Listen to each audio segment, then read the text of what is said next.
राहुल गांधी की नागरिकता मामले में सुनवाई टली। लखनऊ हाईकोर्ट में अब 19 दिसंबर को होगी सुनवाई। केंद्र सरकार ने दाखिल की क्या है जवाब। ग्रेटर नोएडा में किसानों का महापड़ाव धरना। अपनी कई मांगों को लेकर हजारों की संख्या में डटे किसान। दिसंबर में दिल्ली कूच का किया ऐलान। संभल हिंसा मारे गए 2 युवकों की पोस्टमार्टम रिपोर्ट में बड़ा खुलासा। शरीर में मिली 315 बोर की गोली। पुलिस ने जारी किया बवाल का वीडियो। संभल हिंसा में 2750 अज्ञात लोगों समेत 7 पर एफआईआर दर्ज। अब तक 25 आरोपी गिरफ्तार। सपा सांसद जियाउर रहमान बर्ग पर भी नंगा बड़काने की एफआईआर। लोकसभा अध्यक्ष ओम बिरला से मिले अखिलेश यादव। संभल घटना को लेकर सांसदों संग जाकर मिले। मामले की जांच कराने की मांग की। मेरठ में मेहरमती गणेशपुर में हुए बवाल पर हंगामा जारी। हिंदू पक्ष ने एसएसपी ऑफिस पहुंचकर किया हंगामा। थाना पुलिस पर एक पक्षी कार्रवाई करने का लगा आरोप। आप देख रहे हैं के न्यूज, खबरों का सारथी। नमस्कार, स्वागत है आपका खबर उत्तर प्रदेश में। मैं हूं आपके साथ विशाल पंडित। रुक करते हैं खबरों का। श्रावस्ती से पहली खबर आपको बता रहे हैं। भारत नेपाल सीमा पर चरस तस्कर गिरफ्तार। श्रावस्ती से खबर। भारत नेपाल सीमा से चरस तस्कर गिरफ्तार। पकड़े गए युवक के कब्जे से 2 किलो चरस बरामद। एसओजी टीम ने नेपाल से लाई जा रही थी चरस।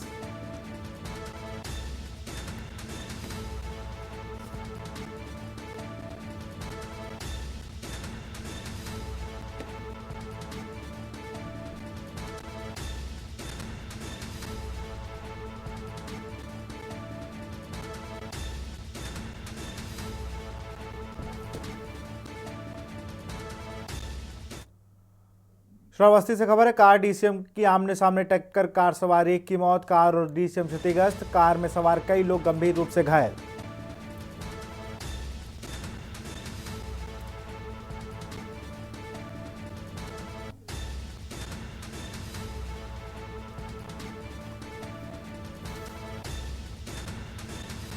भिंगा कोतवाली अंतर्गत लक्ष्मणपुर मार्ग पर यह हादसा हुआ है। श्रावस्ती से खबर। कार डीसीएम की आमने सामने टक्कर।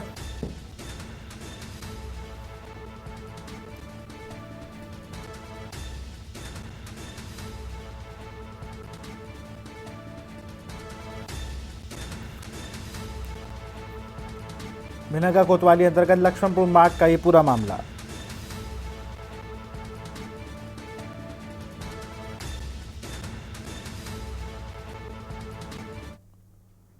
मेरठ से खबर है। मेहरमती गणेशपुर में हुए बवाल का मामला। हिंदू पक्ष में एसएसपी ऑफिस पहुंचकर किया हंगामा।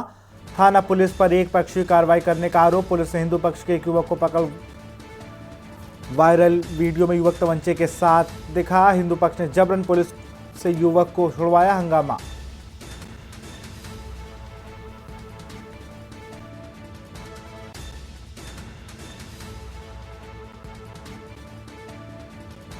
एक पक्षी कार्रवाई करने का आरोप।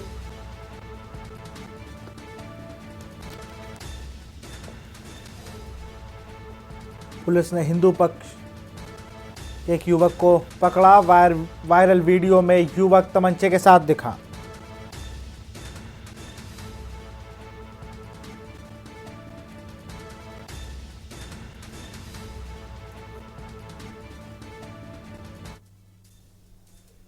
आज सैनी समाज और कश्यप समाज का गांव है मेहरमती गणेशपुर, जो सिवाल खास विधानसभा के अंतर्गत रहता है।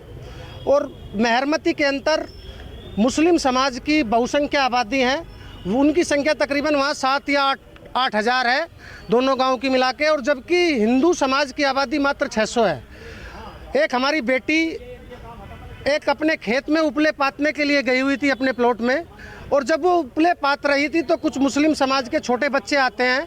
उन बच्चों को वो मना करती हैं कि भाई हमारे उपले फूट रहे हैं, आप अपने घर चले जाओ।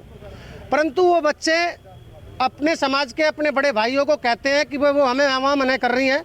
तो उनके परिवार के बड़े लोग आते हैं और आकर उस बिटिया के साथ में दुर्दांत तरीके से मारपीट करते हैं। उस बेटी का सिर फोड़ दिया जाता है।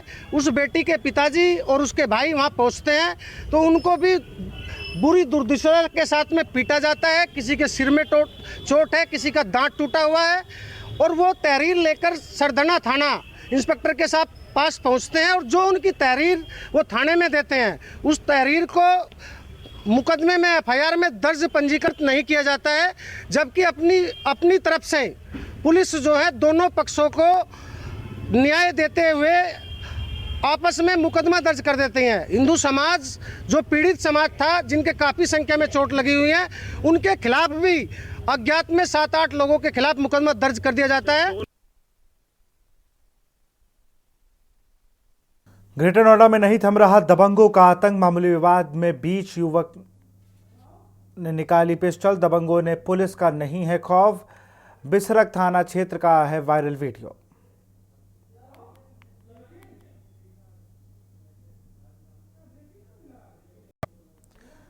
ग्रेटर नोएडा से खबर है, नहीं थम रहा दबंगों का आतंक। मामूली विवाद में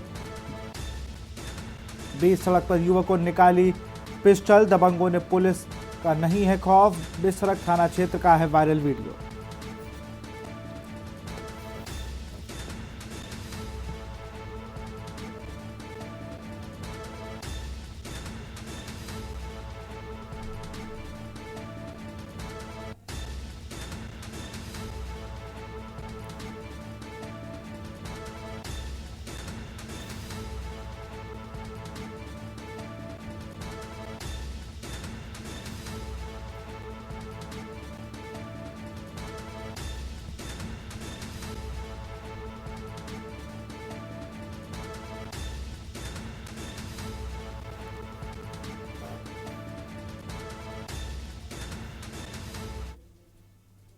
आगरा से खबर है, यमुना नदी के पास गुर्जर ट्रांसपोर्ट में लगी भीषण आग।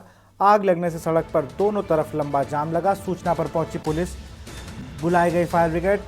छता थाना क्षेत्र के हाथी घाट का ये पूरा मामला बताया जा रहा है। सूचना पर पहुंची पुलिस, बुलाई गई फायर ब्रिगेड।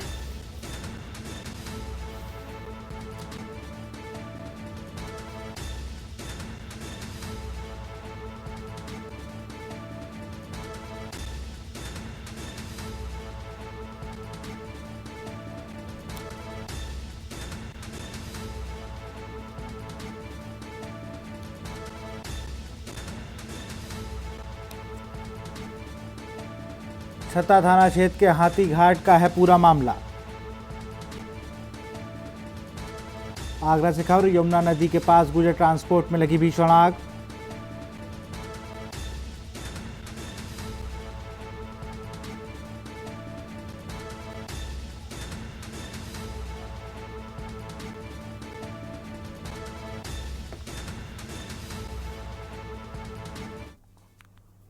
मथुरा से खबर है, एनजीटी के आदेशों की उड़ रही धज्जियां।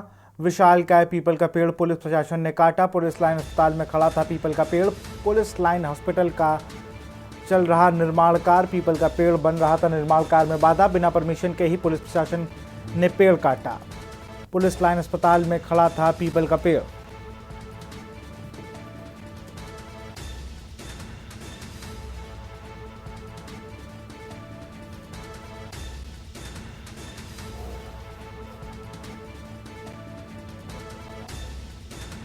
बिना परमिशन के ही पुलिस प्रशासन ने काटा पेड़। वन अधिकारियों को नहीं पीपल के पेड़ कटने की जानकारी। पुलिस लाइन हॉस्पिटल का चल रहा है निर्माण कार्य।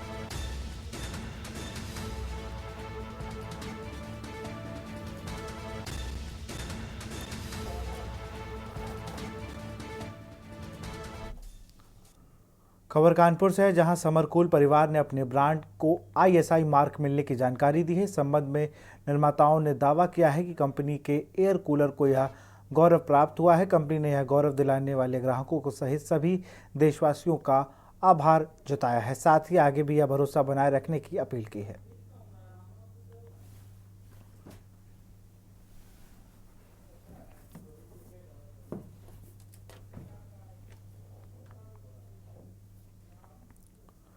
संभल की घटना पर भाजपा सरकार ने अपनी राजनीतिक रोटी सेकने के लिए जिस तरह जल्दबाजी की और पक्षपात भरा रवैया अपनाया है, वह सरकार के तौर पर गैर जिम्मेदाराना और बेहद दुर्भाग्यपूर्ण है। सरकार और प्रशासन की लापरवाही से हिंसा हुई और फायरिंग, लोगों की जान चली गई। जिन्होंने अपनों को खोया है, उनके प्रति गहरी संवेदना। यदि प्रशासन चाहता है तो सभी पक्षों को सुनकर मामलों को शांतिपूर्ण रास्ता निकाला जा सकता था, लेकिन वहाँ यह नहीं हुआ। असंवेदनशीलता के लिए सीधे तौर पर जिम्मेदार भाजपा सरकार है। भाजपा हमेशा से हिंदू मुसलमान समाजों के बीच दरार और भेदभाव पैदा करने के लिए सत्ता पक्ष पर सरकार ने असंवेदनशीलता बरती, क्योंकि भारतीय जनता पार्टी हर जगह अपनी राजनीतिक सोटी सेकने के लिए प्रदेश में हिंदू और मुसलमान करके ध्रुवीकरण। संभल की घटना में सरकार ने जल्दबाजी करते हुए बिना वहां की स्थिति को समझे, लोगों को विश्वास में लिए बिना जल्दबाजी दिखाई, वो बहुत ही दुर्भाग्यपूर्ण है। और सीधे तौर पर जो वहां पर हिंसा हुई, घटना हुई, लोगों की मौतें हुई, उसके लिए भाजपा सरकार और प्रशासन जिम्मेदार है। यदि चाहते तो इस घटना को शांतिपूर्वक वार्ता के माध्यम से भी संपन्न कराया जा सकता था। भले ही वो न्यायालय का निर्णय था, लेकिन सरकार ने असंवेदनशीलता बरती, क्योंकि भारतीय जनता पार्टी हर जगह अपनी राजनीतिक सोटी सेकने के लिए प्रदेश में हिंदू और मुसलमान करके ध्रुवीकरण करना चाहती है। हम माननीय सर्वोच्च न्यायालय से अनुरोध करते हैं कि वो शीघ्र से शीघ्र दखल देकर इस मामले में एक शांतिपूर्वक रास्ता निकाले। खबर लखनऊ से है, जहां ऑल इंडिया शिया पर्सनल लॉ बोर्ड के महासचिव मौलाना याकूब अब्बास ने संभल मामले में बड़ा बयान दिया है। उन्होंने हिंदू मुसलमानों को आपस में न लड़कर गरीबी, बेरोजगारी और जहालत के खिलाफ लड़ाई लड़ने की सलाह दी है। महासचिव ने कहा कि सभी धार्मिक स्थल धर्मावलंबी मन की शांति के लिए पहुंचते हैं, इसलिए मंदिर, मस्जिद व गुरुद्वारा को इंसानियत का कत्ल करने का कारण नहीं बनना चाहिए। इसलिए बोर्ड के माध्यम से वह हिंदू मुसलमानों से आपसी सद्भाव बनाए रखने की अपील करते हैं। कत्ल हो रहा है, मैं इस कत्ल की भरपूर तरीके से मदद करता हूं। संभल जामा मस्जिद में सर्वे को लेकर रविवार को सुबह भड़की हिंसा के बाद जिला प्रशासन की ओर से जिले में बाहरी व्यक्ति समेत जनप्रतिनिधि व किसी भी संगठन के पदाधिकारी के प्रवेश पर रोक लगाई गई है। जिलाधिकारी डॉक्टर राजेंद्र पेंशुया ने बताया कि 30 नवंबर तक जिले में निषेध लागू है। संभल में जामा मस्जिद के सर्वे को लेकर हुई हिंसा के बाद कोई भी बाहरी व्यक्ति समेत जनप्रतिनिधि व सामाजिक संगठन के कोई पदाधिकारी बिना अनुमति जिले के सीमा में प्रवेश नहीं करेगा। यदि कोई उल्लंघन करता है तो उसके खिलाफ सख्त कार्रवाई की जाएगी।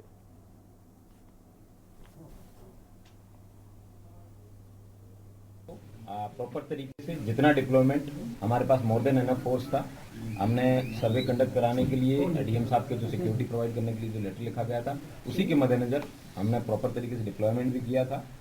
लेकिन अगर कोई ओवरनाइट किसी की प्लानिंग हो और उस प्लानिंग के तहत अगर कोई व्यक्ति सडनली गलियों में से जब एक ही समाज के कम्युनिटी के लोग हैं, उनको कोई एक सीक्रेट मैसेज या कम्युनिटी के लिए अगर वो पहुंच जाता है, वो सब लोग आ जाते हैं, तो that is not an intelligence failure, that is not a security failure, that is eventuality जिसके साथ डील करना पड़ता है और उसके साथ उसी तरीके से डील किया गया। पुलिस द्वारा वहां पे टीयर स्मोक म्यूनिशन फायर किया गया।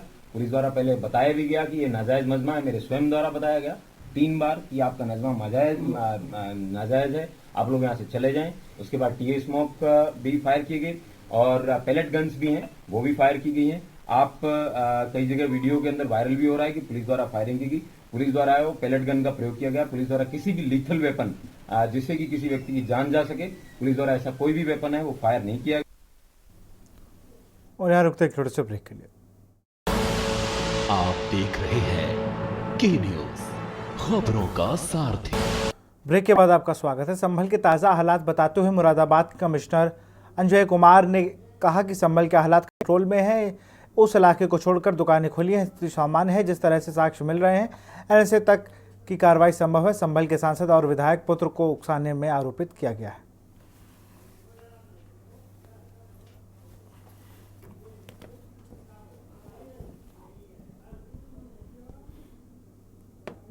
स्थिति एकदम शांत है, दुकानें भी खुली हुई हैं। जिस जगह पे मेन ये सारी उपद्रव हुए उस जगह पे अभी कुछ हल्का दुकानें बंद है, पर बाकी सारी बाहर स्थिति नॉर्मल है। लेकिन हाँ, वहाँ पे भी कोई किसी तरीके का कोई अब तनाव भी नहीं है। सब जगह पुलिस की मौजूदगी है और एकदम स्थिति कंट्रोल में है, सामान्य होती जा रही है और हम पूरी उम्मीद करते हैं कि अब लगातार सामान्य ही होती जाएगी। तो अभी सब कुछ ठीक है। सर, अभी जो एफआईआर हुई नामजद, उसमें ट्रायल लगती है, तो इसके अलावा भी कोई कार्रवाई की जाएगी अलग से? देखिए, इसमें जो जिस तरीके से पुलिस को साक्ष्य मिल रहे हैं उसमें के अनुरूप हम कार्रवाइयाँ कर रहे हैं। इसमें अभी तक कई सारे एफआईआर हो चुके हैं, आगे भी होने की संभावना है। उसमें जो वहाँ के माननीय सांसद हैं उनको भी इसमें उकसाने के लिए इस पूरे उपद्रव को, जो माननीय विधायक है उनके पुत्र को इसके उकसाने के उसमें में आरोपित किया गया है। और आगे अभी जांच चल रही है, सीसीटीवी कैमरे भी देखे जा रहे हैं, क्योंकि ये पूरी तरह से अनायास ही की गई कार्रवाई थी कि मस्जिद में कोर्ट के आदेश पर सर्वे हो रहा था। उस सर्वे में दूसरी बार ये सर्वे होने जा रहा था।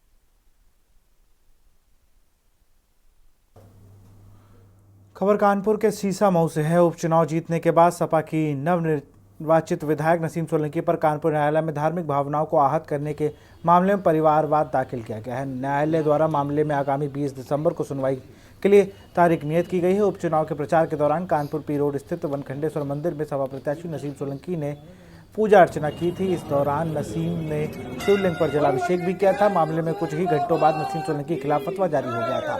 इसके उपरांत हिंदूवादी संगठनों ने मंदिरों को गंगा जल से धुला था।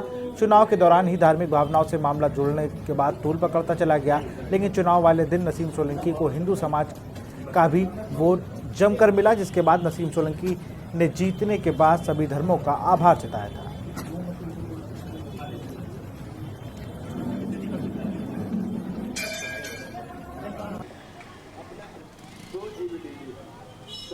नसीमा सोलंकी के खिलाफ परिवाद दाखिल किया है।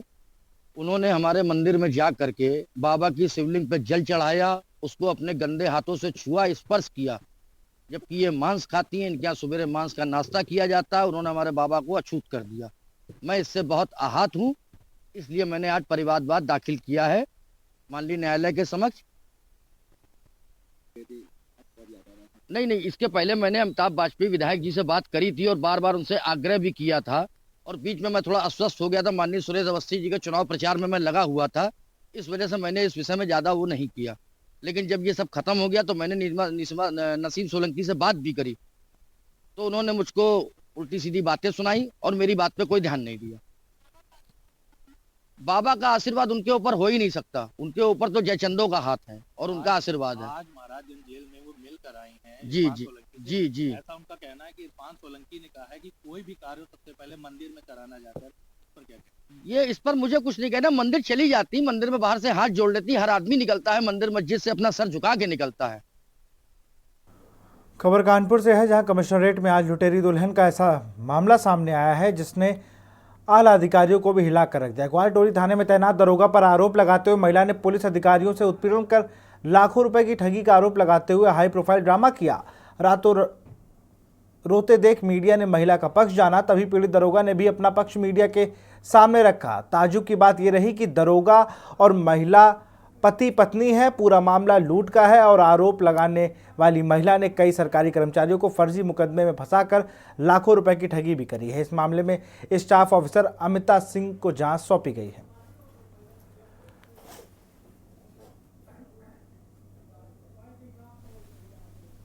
महिला मेरठ की रहने वाली हैं और दरोगा जी यहीं पोस्ट है कानपुर में। तो इनका आरोप है कि वो शादी के बाद भी उनको अपने घर में नहीं रख रहे हैं और दरोगा जी का भी अपना आरोप है उनके खिलाफ।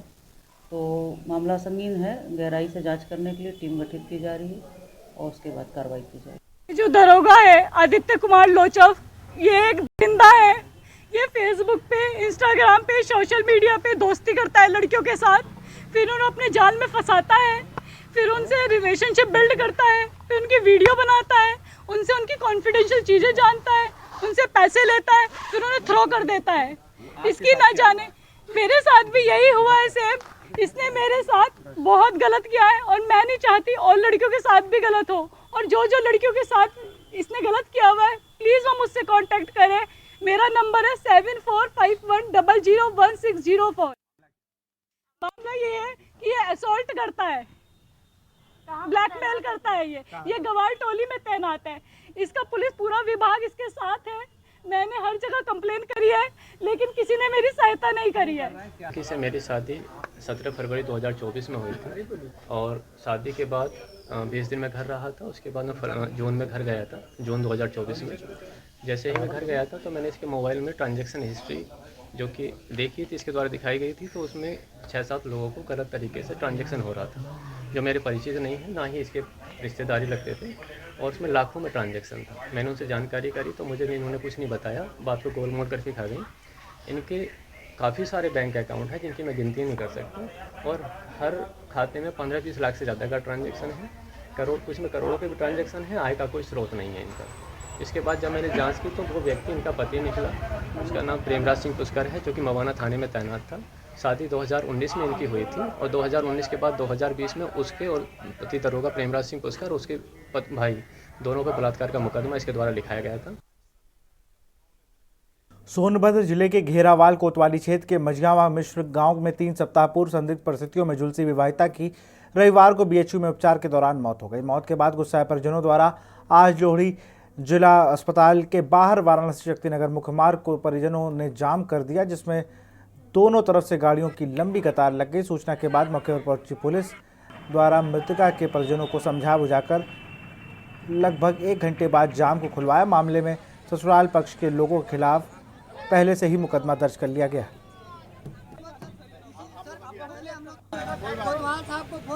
पापा जी, मम्मी जी, मुंगेश भैया दोनों देरान तार जीजा घर में गइल पेट्रोल खरीदना जब भागे लगे द्वारे पहली तार जीजा बोरी का रहल गेहूँ डाल देना, पानी बर्तन डाल देना। दहिया में कल आए लगल घर से दौड़त भैया। मतलब पेट्रोल के डले पेट्रोल हमारे ससुर सास माचिस बननी अंबिका हाँ पेट्रोल रावती रानी माचिस बननी रावती माचिस बननी हाँ विवेश रहना कली विवेश मुतादात का था मर कहने जा तू काकर बूझी को।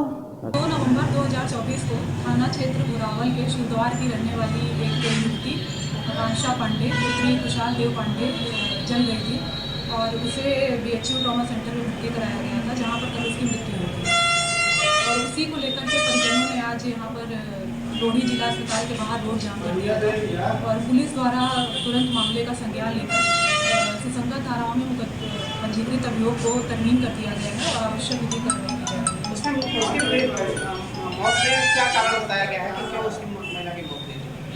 कल मृत्यु हुई है और उसका पोस्टमार्टम कराया जा रहा है। पोस्टमार्टम रिपोर्ट आने के बाद परिजन क्या आरोप लगा रहे हैं? परिजनों ने आरोप लगाया है कि ससुराल वालों ने उसे जला दिया था दहेज की मांग में। खबर महराजगंज से है, जहां सीसामऊ के नवनिर्वाचित सपा विधायक नसीम सोलंकी ने जिला कारागार में बंद अपने पति एवं पूर्व विधायक इरफान सोलंकी से मुलाकात की। महराजगंज जिला कारागार में बंद कानपुर के सीसामऊ से सपा के पूर्व विधायक इरफान सोलंकी की पत्नी नसीम सोलंकी विधानसभा के उपचुनाव में जीत दर्ज करने के बाद आज अपने पति से मिलने महराजगंज जिला कारागार पहुंची। नसीम सोलंकी विधानसभा उपचुनाव में सीसामऊ विधानसभा क्षेत्र से सपा के टिकट पर जीत दर्ज की है। जेल में अपने पति से मुलाकात के बाद बाहर निकली विधायक नसीम सोलंकी ने कहा कि वह खुश हैं और उनके पति भी खुश हैं। जीत के लिए विधानसभा की जनता और सपा और कांग्रेस पार्टी का बहुत बड़ा योगदान रहा है। सपा के विधायक अमिताभ वाजपेयी ने कहा कि सरकार ने अपने अहंकार से इस सीट को जबरिया खाली कराया था, उस पर जनता ने उनको माकूल जवाब दिया है।